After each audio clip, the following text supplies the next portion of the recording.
आयुष शर्मा जी, राजस्थान से। राधे राधे महाराज जी। महाराज जी, हमने आपके श्रीमुख से सुना है कि बस श्री जी के आश्रित हो जाओ तो भगवत प्राप्ति हो जाएगी, लेकिन ये मन तो हर जगह संसारिक चीजों और व्यक्तियों का आश्रय लेता रहता है। तो महाराज जी, सारे आश्रय मिटाकर एकमात्र श्री जी का आश्रय कैसे प्राप्त होगा? नाम जप से। जितना भजन करोगे, किसका प्रश्न है, जितना भजन करोगे उतने मन निर्मल होगा। निर्मल मन अनासक्त होता है और मलिन मन आसक्त होता है। विषयों में आसक्त, व्यक्तियों में आसक्त, पदों में आसक्त, संसार के भोगों में आसक्त मन भगवद आश्रय नहीं लेता। जो अनासक्त मन हो जाता है, निरपेक्ष हो जाता है, निर्विषय हो जाता है, वही भगवद आश्रित होता है। भगवद आश्रय में सब कुछ छूट जाता है। देखो, या तो परिस्थिति हमको भगवद आश्रित कर दे, या हम विचार के द्वारा भगवद आश्रय हो। दो प्रकार से भगवद आश्रय होता है।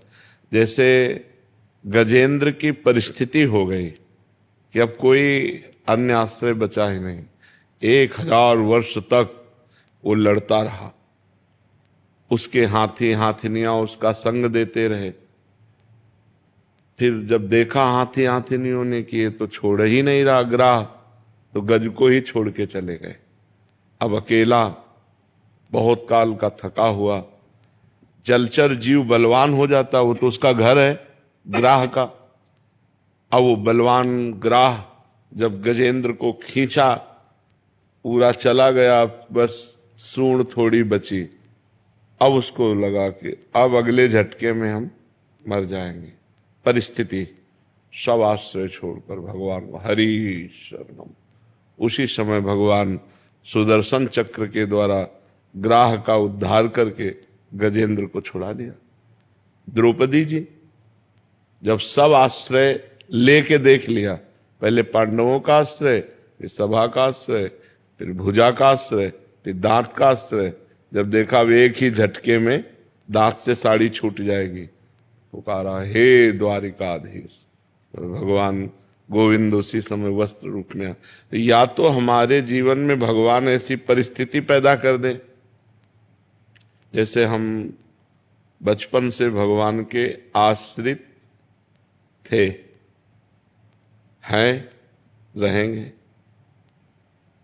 हमें लग रहा था हम आश्रित हो चुके हैं। जब किडनी फेल हुई तब समझ में आया कि आश्रय किसे कहते हैं। जब किडनी फेल हुई, आसन में बैठने लायक नहीं, अब साधना कोई रही नहीं। हाय हाय मच गया कि काशी का काम तो पूरा हुआ, जो वृंदावन का काम था वो तो पूरा ही नहीं हुआ। ये आज के 25-26 वर्ष पहले की बात। तब एकदम निराशा छा गई कि यार ब्राह्मण के घर में जन्म मिला, बचपन से भगवान के मार्ग में रहे और वृंदावन का काम पूरा नहीं हुआ, तो अब क्या होगा। तब रोना आया एकांत में। ऐसा थोड़ी थोड़ी देर में बस रोना आ जाता कि प्रभु अब तो कोई साधना नहीं, प्रभु अब तो मैं किसी काबिल नहीं रह गया। तो उसी समय अहंकार सरक के भगवान की शरण में हो गए। बस फिर उसी दिन से आनंद ही आनंद, आनंद ही, क्योंकि अहंकार करता था ना, मानते थे कि हम साधना, पर वो साधना का अहंकार था। इसीलिए हरिवंश महाप्रभु ने कहा सर्वेषु साधन वरेषु चिरम निराशा। श्रेष्ठ श्रेष्ठ साधना का भी अहंकार नहीं होना चाहिए, नहीं तो भगवत प्राप्ति में बाधा हो जाएगी, वो भगवत प्राप्ति की योग्यता खो देता है। ये तब समझ में आया जब किडनी फेल हुई। परिस्थिति, तो ये या तो भगवान परिस्थिति पैदा कर दे और या तो विचार के द्वारा। तो जब ये विचार काम करने लगे तो भगवान का आश्रय कि यार कोई भरोसा नहीं, घर से निकल रहे लौट के आएंगे कि नहीं, कोई भरोसा नहीं भोजन बन के आ रहा खा पाएंगे कि नहीं, बड़ा भयावह संसार है। तो हे हरि, मैं आपके शरण में हूं, आप ही बचा सकते हो। ई परलोक सकल सुख पावत, मेरी सो भैया कृष्ण गुण संचु। इस लोक और परलोक में समस्त सुखों को वही पा सकता है जो भगवान के आश्रित है। तो हम जो उपाय करते हैं वो सुख भोगने के लिए करते हैं, लेकिन कहां, दुखालय में। दुखालय में सुख भोगने के लिए कर रहे हैं। अगर हमारी बुद्धि काम कर जाए और सुख भोगने के लिए भगवान का आश्रय ले लें तो बढ़िया बात बन जाए। देखो, वही भोजन जो हम पाते हैं हमारी बुद्धि को मलिन करके माया में लगाता है, और वही भोजन जब हम भगवान को अर्पित कर देते हैं तो प्रसाद बन जाता है, हमारी बुद्धि को शुद्ध करके भगवान में लगाता है। भोजन वही है, लेकिन उसको भगवान से जोड़ दिया तो प्रसाद हो गया। प्रसादे सर्व दुखानाम हानिरस्योपजायते, समस्त दुखों का नाश करके सुख प्रदान करता है। ऐसे ही हम हर संसार की वस्तु व्यक्ति जो हमारे हिस्से में आई है वो सब भगवान को अर्पित। मैं नाथ सकल संपदा तुम्हारी, मैं सेवक समेत सुत नारी। बस मंगल हो जाएगा, पक्का मंगल हो जाएगा, क्योंकि भगवान मंगल भवन है, तभी आश्रय हो पाता है, नहीं तो भगवद आश्रय बड़ा कठिन है। एक बार हमने अपने मन की दुर्बलता देखी। गंगा किनारे, अब 10-5 किलोमीटर कोई नगर नहीं, और दिन डूब गया था, सर्दी का समय, भीषण कोहरा, अंधकार छा गया।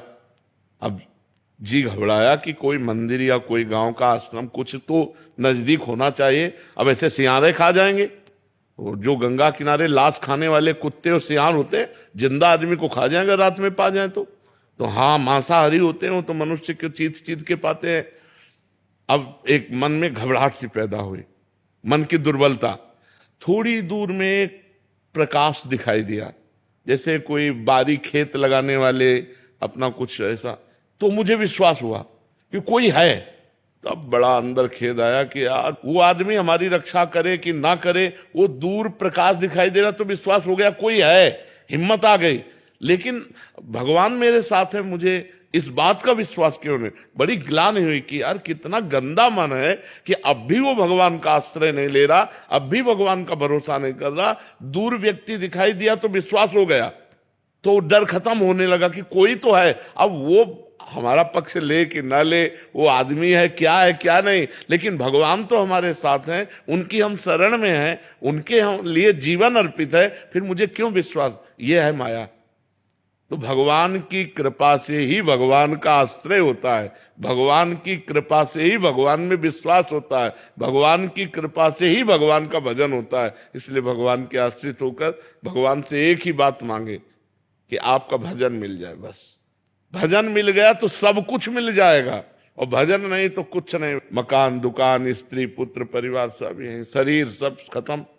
तो ये विचार जब हमारे अंदर दृढ़ हो जाए, घटना तो सबको ही देखता है, लेकिन प्रभाव कहां पड़ता है हमारे ऊपर? राम नाम सत्य है, कितनी लाशें हम जला आते हैं, लेकिन ये सोचते हैं क्या कि यही हाल मेरे शरीर का होगा?